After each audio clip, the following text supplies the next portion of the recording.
নমস্কাৰ, মই দেৱজিতে আপোনালোক সকলোলৈকে ছ'চিয়েল মিডিয়া প্লেটফৰ্মলৈ স্বাগতম জনাইছোঁ।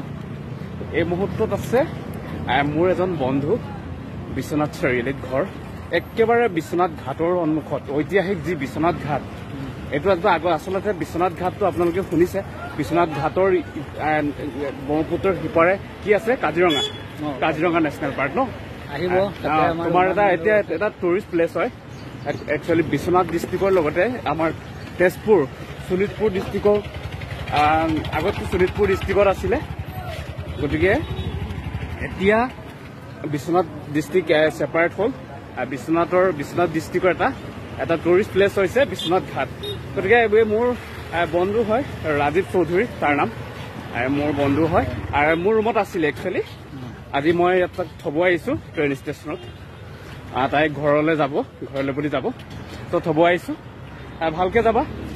তোমাৰ বন্ধুত্বটো সদায় তেনেকুৱা ধৰণে বন্ধুত্ব এনেদৰে মৰম চেনেহ সদায় থাকিব লাগে। তাৰ কামনা কৰিছোঁ অনাগত দিনত আমাৰ কানেকশ্যনবিলাক যি বন্ধুত্বপূৰ্ণ সদায় থাকিব, তাতে পাহৰিব নালাগে দুই পক্ষৰ মাজত। মই কেতিয়াবা নোৱাৰিলে ফোন কৰিলা, তুমি খবৰ ল'বা।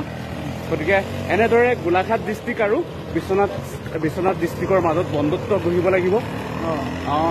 আমি যদিও বন্ধুত্ব তেনেকৈ গঢ়িব লাগিব আমাৰ